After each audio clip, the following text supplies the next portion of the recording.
Pain is a mysterious thing. If you're a person that's been suffering like I have been, you know that it's mild one day and excruciating another. And it moves around your body to parts you didn't even know you had.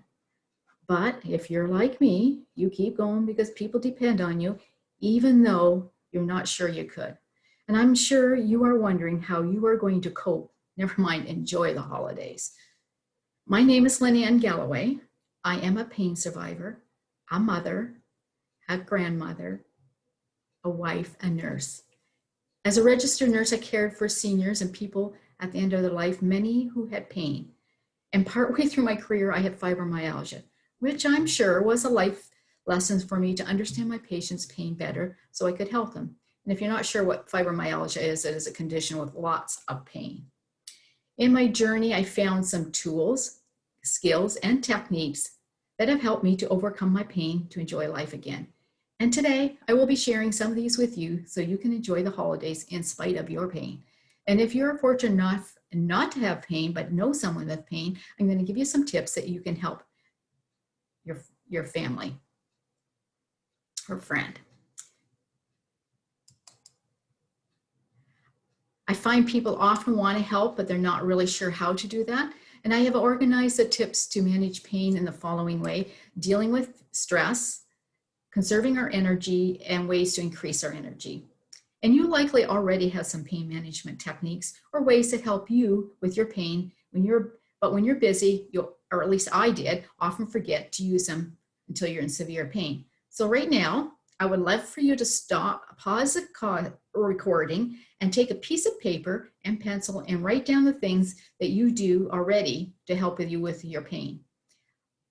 Things like you probably do schedule rest periods, you probably go to bed a certain time, you probably do some exercises, have yoga, whatever, some hobbies that distract you from your pain. So I want you to write those down. Now, assuming you've done that, so let's keep this list handy, and hopefully I have a few more tips that you can add to the list. So let's start with stress. Stress seems to be a big culprit and a trigger for pain. Most stress is good for us. In fact, it's meant to protect us in a sense that it motivates us to take action. When we are stressed, we use the fight or flight mechanism in our body, which was meant to protect us from our enemies. However, in our current world, we tend to be in that mode more of the time. And when we're in this mode, we are sending a cascade of adrenaline into our system, which in turn is sending hormones to activate our protection mode. But our body's not meant to live like that all the time. So we become fatigued, irritable, and around the holidays, we tend to have more stress, or at least most people do. At this point, our perception, so when we're stressed out in the fight or flight mode, our perception takes on a different meaning. Our vision becomes narrow, and we can't think beyond what our tiny circle is, and we can't see the big picture. Our anxiety increases because of the perceived danger. And with all this, we have a more heightened feel of pain, easily angered. You don't recognize this. Remember how when we have a bad day, the whole day seems to go wrong? Well, calming the brain down is important. It relaxes the brain to switch back to using what's called the parasympathetic system, which it balances us out. When you are in the fight or flight state, your muscles tense up, and so to protect themselves from injury. And they tend to release once you relax. However, if you're constantly in the stress mode, your muscles won't get the chance to relax. And of course, tight muscles cause headaches, back pain, shoulder pain, and body aches. So, and unfortunately, having stress and pain contributes to anxiety and depression. Anxiety is often related to the lack of a sense of control in one or more areas of our life. All right, so what can we do to help reduce some stress and have some control? First of all, I would like you to take a look and see what causes you stress. Are you being asked to do more than you feel you have the energy for? If so, this gives you a great opportunity to decide what is it you really want to do. And is it okay to say say no to some of these things. I'm going to say that if it is not bringing you joy, say no. Of course, there are some family things that you can't say no to. Anyhow, if for where you can, if you have a hard time saying no, try this one. Thank you for asking me or inviting me, whichever the case is. However, doesn't work for me. And if the person is insistent, just say you have an appointment, because you're going to have an appointment with yourself and your appointment. Now, the other thing about stress is sometimes it's emotional, and it can be related to an emotional issue or a trigger that's happened around the holiday season. And one of the things you can do, if that's the case, then you might want to try some journaling around that. And sometimes when we write it out, we're able to process it, and then we can move on. If that's not possible for you, or if it's new or persistent, you might want to get some professional help, like see a counselor or something in that manner. So what else can we do with stress? I find it really good to do some relaxation meditation, because then walking through your body, relaxing each of the muscles, which helps to alleviate some of that tension. And I like to diffuse essential oils, such as citrus oils like bergamot, or I love a blend that has some patchouli, orange, tangerine, blue tansy, and ylang in it. I find that very relaxing. The other thing I like to do that's very helpful is starting the day writing out 5 to 10 things that I'm thankful for, because it helps us just focus on the good rather than on the pain. So as you know, what we focus on, we get more of, and I don't want more pain. I want more good things. So if I focus on the good things in my life, then I find that is very helpful, and it starts your day off great. Using your neurotechnology devices, that calm the brain, if you have those, or if you're traveling, that can be a stressor for people. And if you're traveling for a long distance, sometimes during the holiday season you are going a distance to see people, then stop for a break. I like to stop. Our one daughter's 3 hours away, so we stop about halfway. So that's about an hour and a half. I used to go see my sister, which was 6 to 8 hours away. So we stopped at least every 2 hours, and I just get out, stretch, and it helps. Yes, it takes a little longer, but it helps to stretch your muscles, because they do tend to get tense. At least they did for me. And then you'll feel better when you get there and a little bit more rested.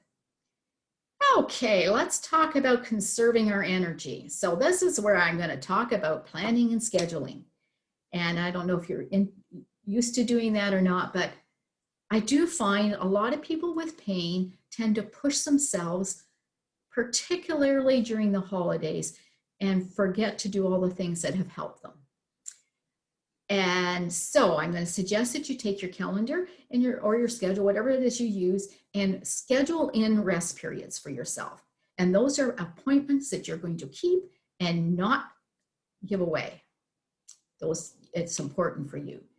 And particularly if you've already decided which events and things that you want to use that are going to bring you joy, then make sure you schedule those in, and then schedule a rest period before the day before, depending on what the time of it is, and if going out causes a lot of pain for you, you also want to schedule some pain or some rest periods after the event.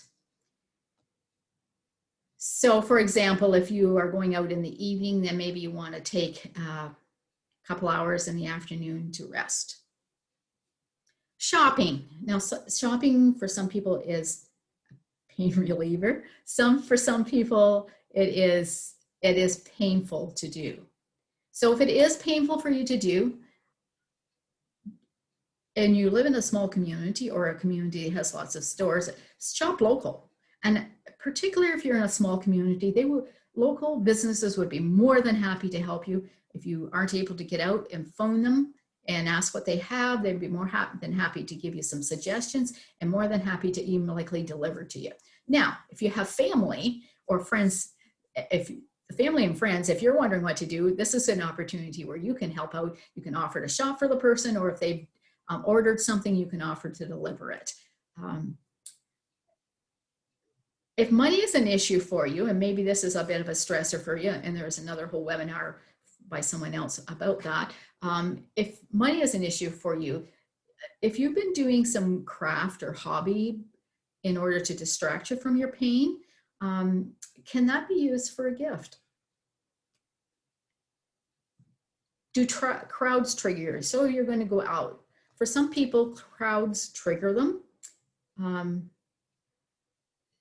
It can either increase their pain or their anxiety, and they actually often go together. So if it's for shopping, try to schedule a time when the store won't be as busy. And for a lot of stores, you can actually go online and see when their busy times are, and then you can go during that time. If you don't like, if wrapping gifts is you're not able to do it, a lot of stores will wrap them for you. Or maybe that's something your friend can do for you, or your support person. Now, the other thing to do if you're going to an event that you want to go to, but sometimes crowds trigger you, I would say that one of the tips to do is make sure that you have an exit plan. And it might be with whoever you go with, that you say a certain phrase, or you only plan on staying so long, so that you can leave before you it gets too bad for you. Now, having guests. Are you having guests over the holidays? For me, that was a whole new stressor. I love having people. However, getting the preparation to get ready for them I just felt overwhelmed and not able to do everything. So one of the things that, if you have the funds, you know what, hire someone to help you clean or to clean. And if you aren't able to, then look at what you need to do and then schedule it in increments throughout the next few weeks. Start now so that it's not overwhelming. You're not doing it the day before and you're wearing yourself out so you can't even enjoy your company when they come, your guests. And this is another tip. If you have a friend that says, how can I help? Maybe they could help you clean or cook or shop or prepare.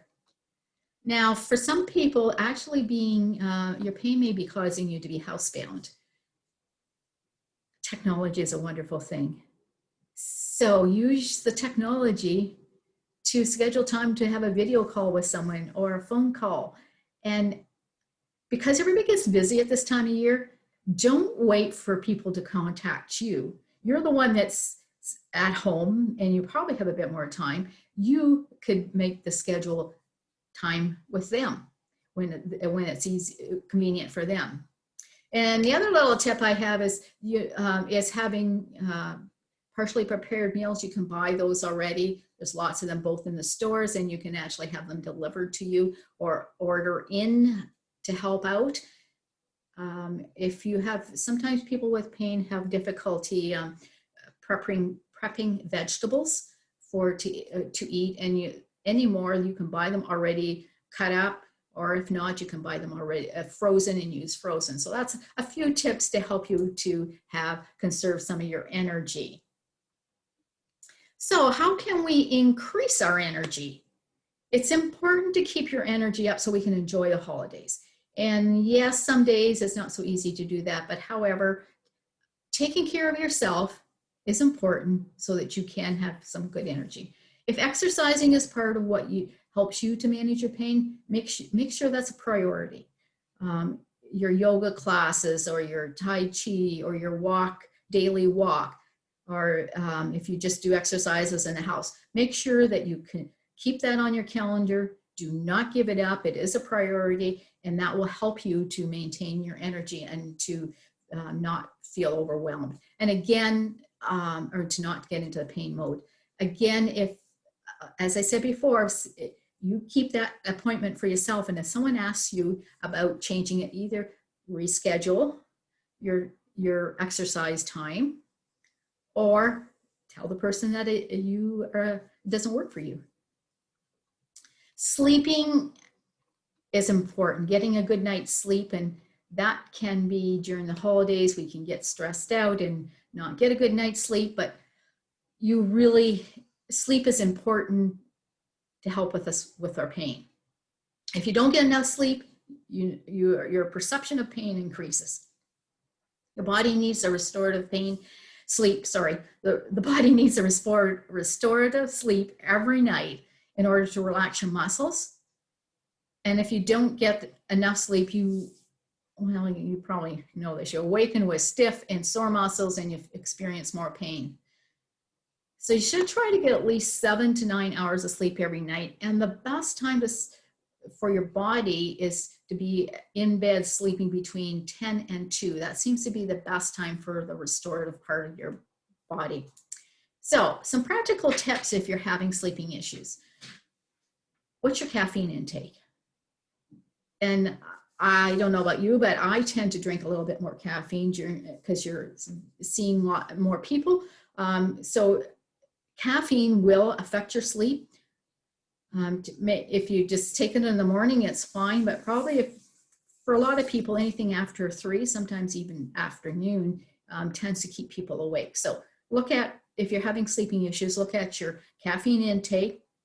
The other thing that can affect your sleep is your computer screen time. So it's good to have at least 1 to 2 hours of no computer or screen time, and that includes your phone, prior to going to bed. And the reason behind that is the blue screen affects the hormone melatonin, which usually is released as the evening goes, as it gets a little darker. It's usually released, which helps you to go to sleep easier. So the other tip would be to have a bedtime routine. It's important to help your body and your brain to know that you're going to bed. Our brains really like routine. So if you have a specific routine you do every night to go to bed, and do it whether you're at home or away, so that your body knows and your brain knows, okay, oh, we're going to bed. This is what happens. And then your body can relax a lot easier. So whether you do you have your bedtime hygiene, you read for a little bit, or you listen to some relaxing music, whatever your routine is, continue to do that, because then your body knows that you're getting ready to go to bed. If you're traveling, make sure that you take with you the pillows or the weighted blanket or whatever you use normally to help you to sleep well. And if you're having trouble sleeping, try an Epsom salts bath before you go to bed. It has magnesium in it, and magnesium helps you sleep. It relaxes the body and the muscles, and so it reduces both pain and stress. I like to also, in my cup, you actually need 1 cup to 2 cups of Epsom salts in a tub of water. So I like to put in 5 or 10 drops of marjoram or bergamot, and that's also very relaxing. So that helps to reduce, having a good night's sleep helps you to have more energy, reduce your pain. Next thing, let's talk about pain medication. Now, if you're taking pharmaceuticals or a natural health product, some of them have limits on how long they're effective for. So time taking the products so that it's a maximum time for when you need it most. And by that, what I mean is if you're planning to go out for the evening, for example, and whatever product you take lasts for about 4 or 5 hours, but it takes an hour to kick in, as I call it, being effective. So you're going out at 6, you want to take it at 5 o'clock. So then when you go out at 6, you're going to be at your best for the next 4 hours. So, and if you are experiencing some pain, don't wait until it gets severe. Keep on top of it. That's also very important. And I'm sure you know that to start with. So anyhow, or if you have the neurotechnology devices, some of them also require a certain length of time. I know one of the ones that I use, that it requires you to put it on half an hour before you need to have the pain changed. A couple other techniques to help reduce pain. So here's a technique, is pressing against your head here. So if you have a headache or you're feeling stressed or anxiety, you can just press here and circle it around, close your eyes and circle it around and it takes a while, so 5 to 10 minutes. Now this is not really very good to do if you're sitting out in company. So I'll give you a couple other ones that you can do, but you just take deep, slow breaths. But if you're at home or feeling anxious, that's a good one to do. So it's right between your eyebrows and press with your index finger or your thumb, whichever you can do the most pressure with, and just take deep breaths and gently circular motions. And the other one is on your wrist. So you take, I don't know if you can see this or not. So 3 finger lengths below your wrist and right here, and take your thumb and you can just move it back and forth. And now this one's really good for both nausea or pain, and you can also do this one when you're sitting somewhere and people don't know what you're doing. If you're out and about, and you can do that one, and that can help with the pain. That's an acupuncture point. And another one is, this is just if you don't want to do any of that, if you just concentrate on an area that isn't in pain in your body. So even if it's just your earlobe and you don't have any pain there, just concentrate on it. And as you're concentrating on it, because it doesn't, there's no pain there, your brain will actually balance so that it won't take all your pain away, but it'll level it out so that it feels less. And drinking some water. Water is important to drink. Sometimes our pain is related to dehydration. And again, when we're busy, we tend to, at least I do, tend to forget to drink, and it can trigger headaches. Just make sure you drink lots of water. That will also help with you. Okay, let's go back to I'm going to talk a little bit. We've already been talking a lot about self-care, and I'm going to talk some more about self-care. So positive thinking, yes, it works. What we focus on, or where our attention goes, our energy flows. So whatever we're thinking of. So if we can choose to think of something different than pain, that will help, or it's not negative things. I already talked a little bit about journaling and writing things that you're thankful for. The other little piece is if you're having a little challenge with someone in your life that you will be seeing around the holiday time, send love to them. And yes, energy flows. And if you can, it will, if you think of them and send love to them, you'll be amazed at what happens. Some other things that you can do is send a positive note to someone else who's in pain or lonely or housebound. Again, that's a little bit of distraction, and this helps with positive thinking. And if you have some hobbies, working on those, planning time for them, because hobbies will help us to relax, as well as it takes our mind off our pain, and that just puts it in a different frequency. Positive thinking, speaking of frequency, positive thinking raises our frequency, and then we have more energy. The more energy, the more frequency we have, the less pain we have. So what kind of things can we do to use it to raise our frequency? Well, being out in nature is one of the best things. It grounds us, it brings us into alignment with nature, which is a healthy frequency. If you can be out in the sun, that's great as well. Using some higher frequency essential oils, like diffusing them. Not the ones that are in the supermarket, but some from good brand. So like frankincense, rose, black or blue spruce, both of those all have high frequencies. You can listen to music that's at 432 hertz, which is a healing frequency, or 528 hertz frequency, which is the frequency of love. So those are all very helpful to make you feel more positive and uplifted. And take your supplements. I don't know about you, but I have a tendency to forget when I'm busy. And this holiday season is not the time to be forgetting to do that. So one of the tips I actually learned from someone else is putting a timer on my cell phone, so that I remind myself to take my supplements. So some of the supplements I take to help with my pain is taking MSM and wolfberry. Another one that has collagen, calcium, curcumin, and essential oils like frankincense, clove, cobaiba, and black spruce in it.